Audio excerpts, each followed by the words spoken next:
मैंने सुना है कितने टाइम से वर्कआउट कर रही हूँ मैं, वेट लॉस हो गया लेकिन टमी फैट बिल्कुल नहीं जा रहा। अरे बस वर्कआउट करने से थोड़ी ना रिजल्ट मिल जाते हैं। जितना इम्पोर्टेंट वर्कआउट होता है उतना ही इम्पोर्टेंट डाइट भी होती है। हे वेट, ये डाइट एंड ऑल मुझसे नहीं होता यार, काफ़ी कॉम्प्लिकेटेड है ये सब। Why don't you try diet right?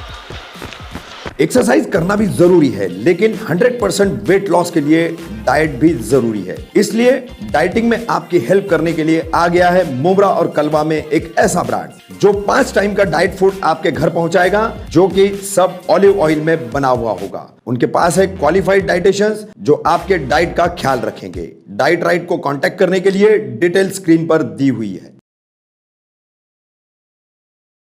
8 लोगों की गिरफ्तारी के साथ एटीएस ने किया फर्जी पासपोर्ट बनाने वाले रैकेट का भंडाफोड़। क्या इस रैकेट में शामिल पुलिसकर्मियों को बचाया जा रहा है?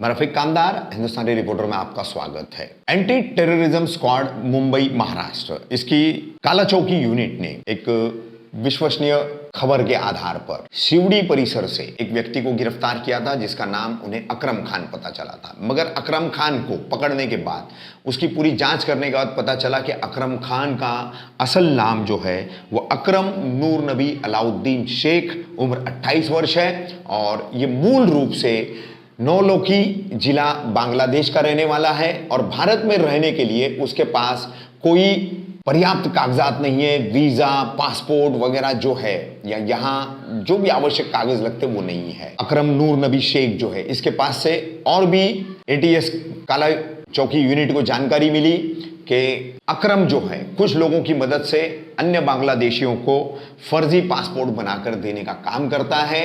इतना ही नहीं, फर्जी आधार कार्ड, फर्जी पैन कार्ड, फर्जी बर्थ सर्टिफिकेट, फर्जी स्कूल लिविंग सर्टिफिकेट, कई फर्जी ऐसे कागजात ये बना करके देता है। तो ऐसे कई फर्जी कागजात भी जो है, आधार कार्ड, पैन कार्ड और राशन कार्ड, ये भी अकरम शेख के पास से एटीएस ने बरामद किए। वहीं अकरम से की गई पूछताछ में जो अन्य बांग्लादेशियों के नाम सामने आए, सोहेल अब्दुल सुबान शेख, उम्र 33 वर्ष, अब्दुल खैर शमशुल हक शेख, उम्र 48 वर्ष, अब्दुल हाशम उर्फ मामून कासम शेख, उम्र 26 वर्ष, इनके पास से भी फर्जी दस्तावेज बरामद हुए। इन्हें भी एटीएस काला चौकी यूनिट ने गिरफ्तार किया। अकरम से कड़ी पूछताछ जब एटीएस की यूनिट ने की तो इस पूरे फर्जी पासपोर्ट के बनाने वाले इस गिरोह के तार सीधे मुब्रा से जुड़ गए। मुब्रा से सबसे पहले पासपोर्ट एजेंट मोहम्मद रफीक रहमतुल्लाह सैयद, उम्र 42 साल, इसे आज से तकरीबन 8 दिन पहले एटीएस काला चौकी यूनिट ने गिरफ्तार किया। वहीं आपको बता दें, जिस रफीक रहमतुल्लाह सैयद, उम्र 42 वर्ष, इसे एटीएस ने कौसा से गिरफ्तार किया है। ये फिलहाल नौशिन प्लाजा ई विंग 101 नंबर फ्लैट में रहता है और वर्ष 2013 से फर्जी पासपोर्ट बनाने के कामों में संलिप्त है, ऐसा एटीएस का दावा है। रफीक सैयद से पूछताछ के बाद इस पूरे पासपोर्ट के फर्जी वाड़े में जो ये पूरा रैकेट चलाया जा रहा है, इसके कई गंभीर मुद्दे हैं, कई गंभीर बिंदु हैं जो हम अंत में आपको बताएंगे कि ये सिलसिला कितना बड़ा है और एक तरह से राष्ट्र की सुरक्षा और नागरिकों की सुरक्षा का इसमें कितना बड़ा सवाल पैदा हो रहा है।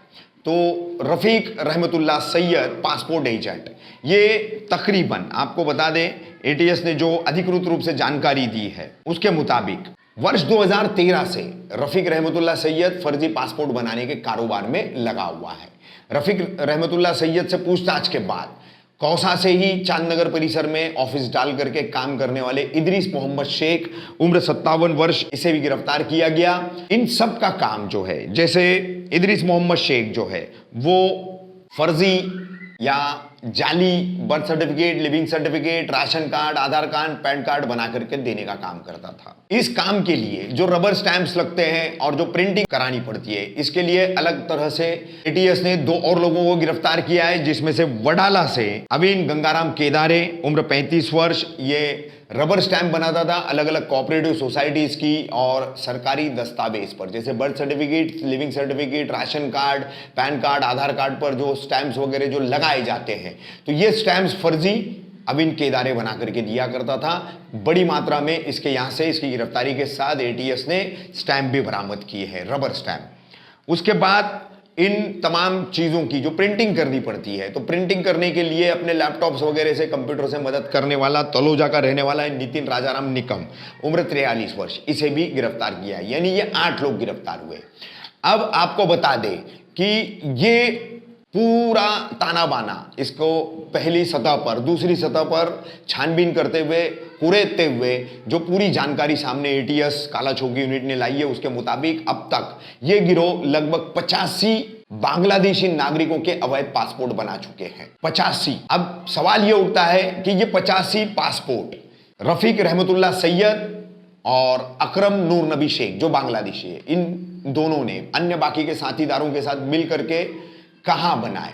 मुंबई में बनाए, ठाणे में बनाए कि मुंब्रा में बनाए? क्योंकि हर पासपोर्ट के लिए आपको पता है कि कौन कौन से डॉक्यूमेंट्स, कौन कौन से कागजात जरूरी होते हैं और इसका स्थानीय पुलिस स्टेशन से वेरिफिकेशन जरूरी होता है। तो Rafiq Rahmatullah Syed as a passport agent ये 85 बांग्लादेशियों के पासपोर्ट बनाने के बाद इसने कौन से पुलिस स्टेशन से इन पासपोर्ट्स का क्लियरेंस करवाया, कौन वो हर स्थानीय पुलिस स्टेशन के स्पेशल ब्रांच के या गोपनीय शाखा जिसे कहते हैं उसके वो कर्मचारी हैं जिन्होंने ये पासपोर्ट बनाने में रफीक रहमतुल्लाह सैयद और इस गिरोह की पूरी मदद की है।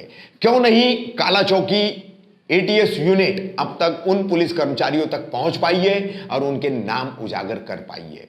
हमें सूत्रों से ठोस जानकारी मिली है कि ये पूरा जो गिरोह है, रफीक रहमतुल्लाह सैयद, अकरम नूर नबी शेख, अविन केदारे, नितिन निकम, इदरीस मोहम्मद शेख, ये डॉक्यूमेंट्स बनाने वाले लोग और बांग्लादेशियों को लेकर के उन्हें देने वाला अकरम नूर नबी शेख, ये जो पूरे लोग हैं, तो ये तमाम लोगों का बगैर पुलिस के कर्मचारियों के सहयोग से ये काम होना संभव नहीं है।